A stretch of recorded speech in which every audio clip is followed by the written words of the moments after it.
کہ حکیم لقمان علیہ الرحمہ نے اپنے بیٹے کو نصیحت کی کہ جب بھی کوئی مصیبت پہنچے تو اسے اپنے لیے بہتر جان کہ میرے لیے اس میں بھلائی ہے، اسی میں بہتری ہے۔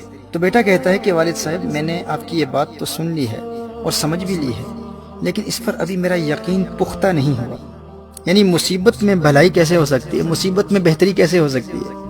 بیٹے کے یقین میں پختگی پیدا کرنے کے لیے دونوں باپ بیٹا اس حوالے سے وقت کے نبی سے رہنمائی حاصل کرنے کے لیے طویل سفر پر روانہ ہوتے ہیں۔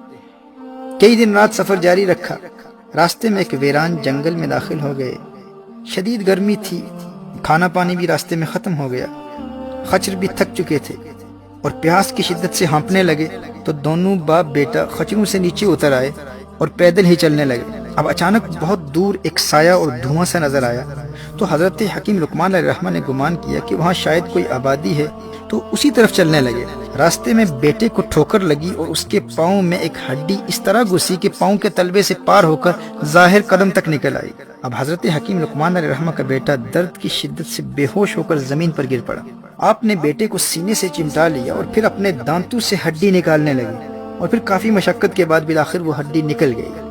اب حکیم لقمان علیہ الرحمہ کا بیٹا شدید تکلیف میں اپنے والد سے عرض کرتا ہے کہ آپ نے تو فرمایا تھا کہ ہر مصیبت میں بھلائی ہے، ہر مصیبت میں بہتری ہے، لیکن ابو جی آپ دیکھیے کہ میرے درد کی شدت کو دیکھ کر آپ کی آنکھوں میں بھی آنسو آ گئے ہیں۔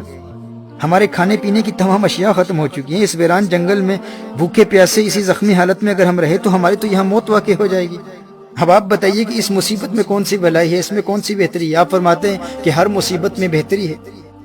حضرت حکیم لقمان علیہ الرحمہ نے ارشاد فرمایا، بیٹے اس مصیبت میں بھی تمہارے لیے کوئی بہتری ہے۔ ہو سکتا ہے کہ اس چھوٹی مصیبت میں تجھے مبتلا کر کے تجھ سے کوئی بڑی مصیبت دور کر دی گئی ہو۔ محترم احبہ، ابھی آپس میں باتیں ہی کر رہے تھے کہ حضرت حکیم لقمان علیہ الرحمہ نے نظر اٹھائی اور وہاں دور جو دھواں نظر آ رہا تھا وہ غائب ہو چکا تھا، اور دور گھوڑے پر سوار سفید لباس زیب تن کیے ایک شخص نظر آیا جو بڑی تیزی سے ان کی طرف آ رہا تھا، اور جب وہ بالکل قریب آیا تو نظروں سے اوجھل ہو گیا، اچانک غائب ہو گیا۔ اور پھر ایک آواز آئی کہ میں جبرائیل ہوں اور مجھے صرف انبیاء علیہم السلام اور مقرب فرشتے ہی دیکھ سکتے ہیں۔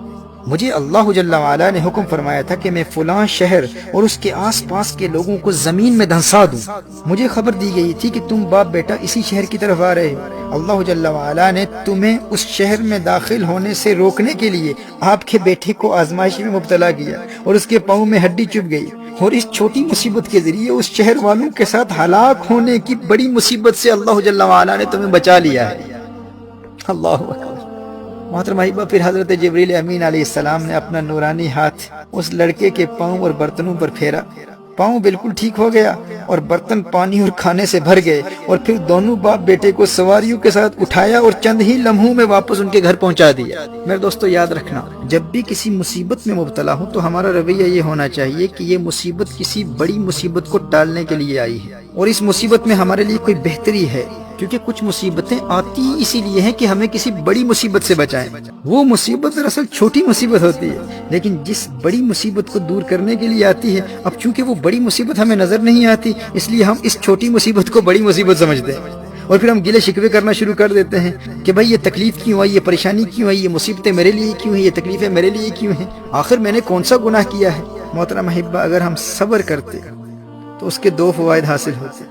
ایک یہ کہ اللہ جل وعلا ہمیں اس آنے والی بڑی مصیبت سے بھی بچا لیتا، اور صبر کی برکت سے یہ چھوٹی مصیبت بھی بالآخر دور ہو جاتی۔ جیسے حضرت جبرائیل علیہ السلام نے ہاتھ پھیرا اور لڑکے کا پاؤں بھی ٹھیک ہو گیا، برتن بھی کھانے اور پانی سے بھر گئے، اور سواریوں سمیت باپ بیٹا عافیت سے گھر پہنچ گئے، اور اس شہر میں عذاب میں مبتلا ہونے والی بڑی مصیبت سے بھی اللہ جل وعلا نے بچا لیا۔ کیوں؟ کیونکہ حضرت لقمان علیہ السلام نے اپنے بیٹے کو صبر کی تلقین کی، کہا کہ بیٹے اس میں بھی کوئی بہتری ہے، اس میں بھی تمہارے لیے کوئی بھلائی ہے، ممکن ہے کہ یہ مصیبت اس لیے آئی ہو تاکہ تجھے کسی بڑی مصیبت سے بچا لے۔ محترم احبہ، نبی کریم صلی اللہ علیہ وآلہ وسلم کا فرمان علی شان ہے، اللہ جل وعلا کے فضل و احسان کا تقاضا یہ ہے کہ تم بیماری میں اس کے شکوے نہ کرو اور مصیبت کو پوشیدہ رکھو، مصیبت کو چھپا کر رکھو۔ اگر مصیبت پر شکوہ نہ کیے تو وہ مصیبت بھی ٹل جائے گی، اور جس بڑی مصیبت کو ٹالنے کے لیے آئی تھی وہ بھی ٹل جائے گی۔ ایک روایت میں آتا ہے کہ اللہ جل وعلا انسان کو ایک چھوٹی تکلیف دیتا ہے، لیکن بندہ جب اس چھوٹی تکلیف پر شکوہ کرتا ہے تو اللہ جل وعلا اس شکوے کی وجہ سے اس بندے کو بڑی تکلیف میں مبتلا کر دیتا ہے۔ یعنی پہلے وہ تکلیف چھوٹی تھی، لیکن اس نے شکوہ کیا، اس نے گلہ کیا، تو اللہ جل وعلا نے اس شکوے اور گلے کی وجہ سے ایک بڑی مصیبت میں مبتلا کر دیا۔ دین کی بات پھیلانا صدقہ جاریہ ہے۔ ثواب کی نیت سے ویڈیو کو شیئر ضرور کیجیے۔ جزاک اللہ۔